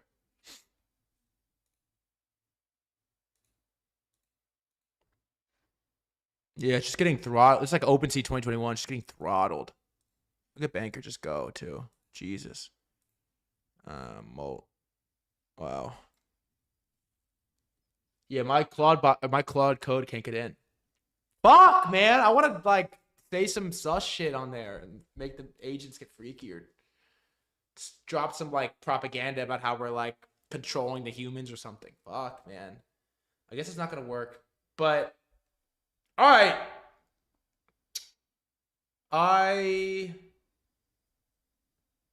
Basically, that is what I wanted to come here to talk about today. I don't know if I did a proper job setting the stage about why I think we're relatively, potentially at an inflection point. This fucking guy, Finn Bags. You know, he finds a way to get in the conversation every time. I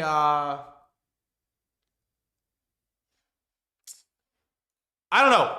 I am optimistic about where we are right now. And I'm optimistic about the Bitcoin snapback. The metal rotation is a reason to be optimistic. I'm optimistic about, once again, crypto finding itself in the AI conversation. I'm optimistic about that. I'm optimistic about the idea that maybe Bitcoin doesn't snap back, but on-chain decouples a little bit, and we have a little bit of excitement. Now, it's going to be a long weekend, my friends. It is going to be a long, strong weekend.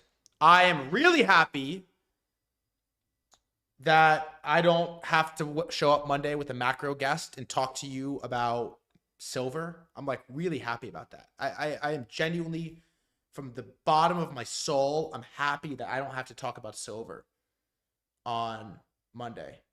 I really am. Like I don't know if I could like express that more sincerely than I am at the moment. I didn't want to do that. I will probably bring a macro guy to talk about Warsh, our new hawkish chairman of the Fed, but I don't want to talk about silver, and so I don't think we're going to. I don't think we're going to.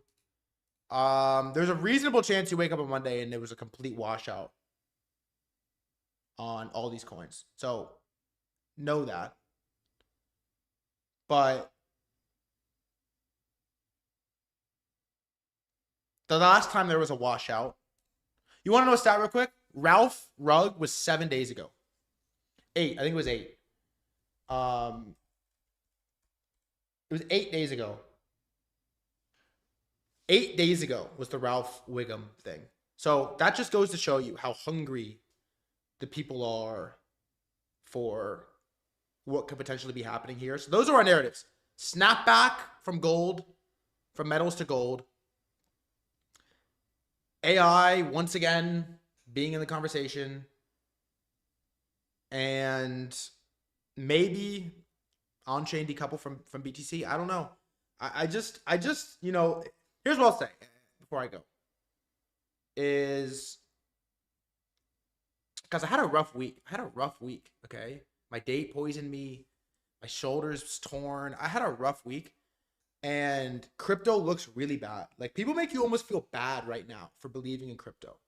But to be bearish on crypto as an asset and to not believe in the space is to, one, believe that people are going to spend less time on the internet, which is it's just wrong. It's like believing the tooth fairy is real. People are going to spend less time on the internet. And the second is to be short the money of the internet. It's like, you're probably not going to like how it happens or when it happens. And it's probably not going to happen on your time. But crypto has product market fit as the money of the internet. And so wherever the internet advances, when the internet accelerates, crypto accelerates. When the internet slows, crypto slows. And it will forever just leg up and to the right. I really believe that. And so there will be days where you show up at the stream and it's dark and it's boring and it's unexciting and you don't even want to be here. I don't even want to be here, but we're going to do it anyways because that's our job. Because if we show up here when it's boring, we're prepared for when it's hot. And then there will be days where you show up and there will be thousands of people in here and people will be euphoric and they'll be showing up and they're just learning what a phantom wallet is and they're learning what Polymarket is. And there will be highs and there will be lows, but it's just a trend that's forever going to go up and to the right. And for crypto to fail is to fundamentally invalidate everything that I know about the world. It's to fundamentally invalidate my entire being as a human. Seriously, I have like a spiritual relationship with crypto, with cryptocurrency, with the internet economy, with the money of the internet. I have like a spiritual, primal, DNA hard-coded in my bloodstream relationship with the coins. And for them to lose, you know, I'll tell you a story real quick. Last night, it's funny, this happened last night. I had a really bearish call with me and Tulip King and Daniel on the phone. And just because I just got told my shoulder was torn and I just got poisoned and I was not feeling good. And I just said to myself, what if we're wrong? What if we're wrong? Just for fun, what if we're wrong? And we did this conversation. I said, what if we're wrong? And we played it out. I played it out in my head. I played out the scenario. And I thought back. And I thought about a vision of myself 10 years in the future. I'm 34 years old.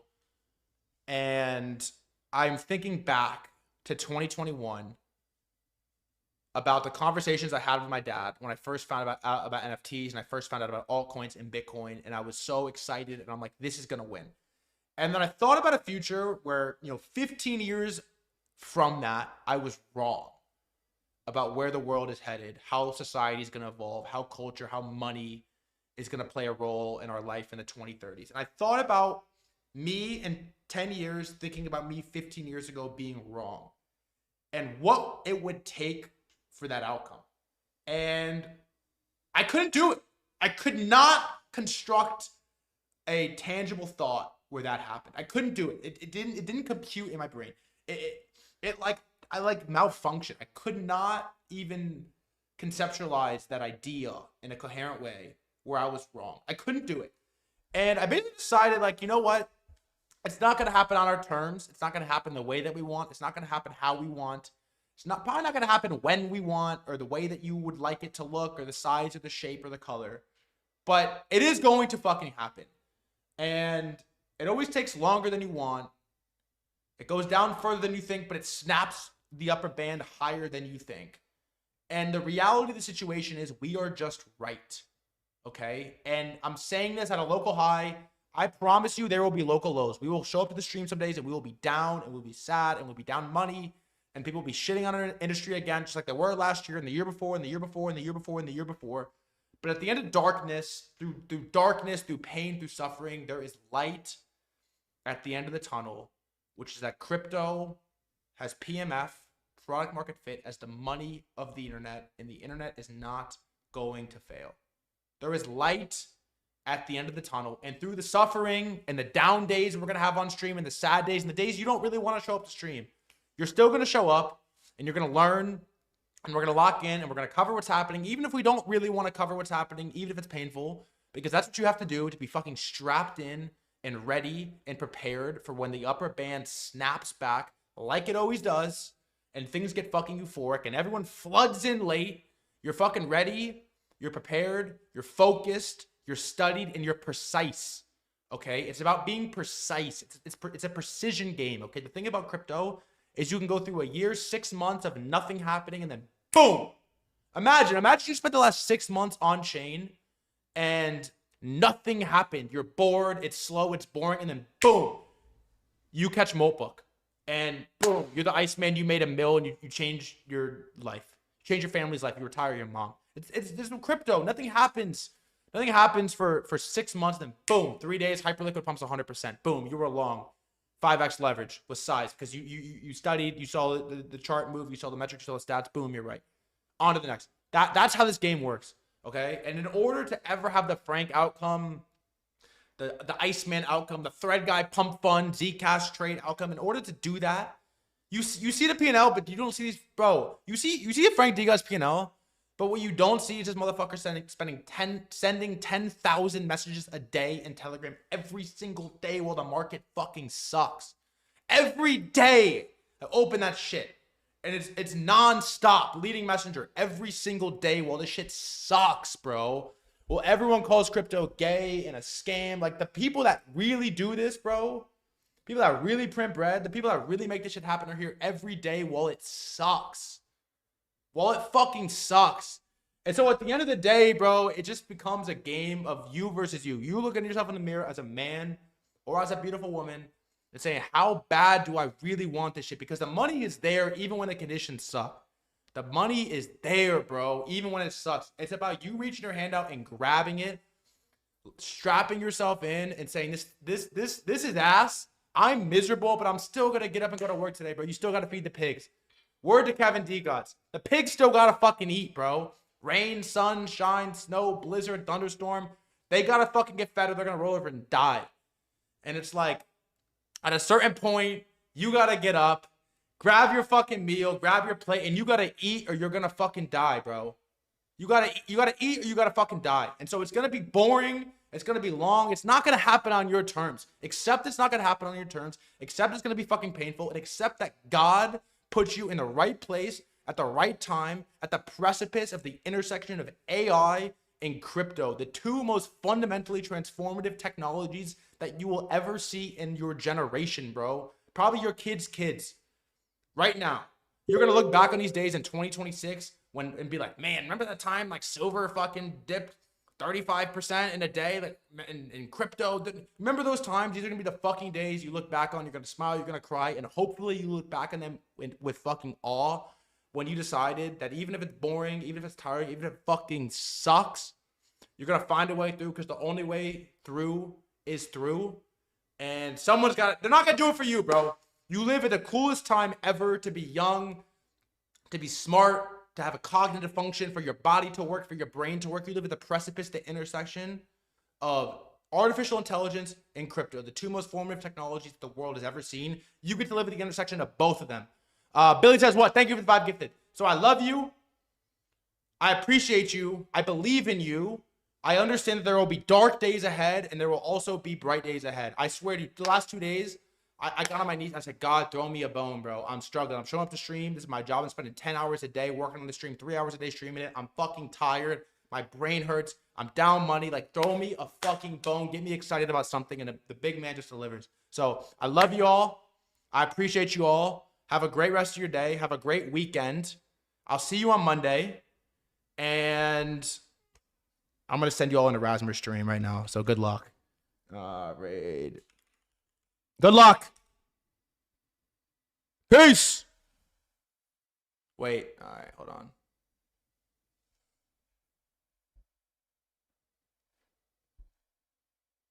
All right. Bye.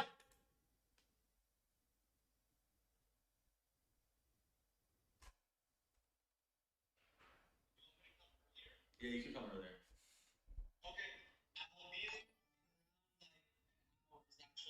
Holy fuck. Yeah, I just got rated 50 people. That's crazy. All right. Peace. Peace. Holy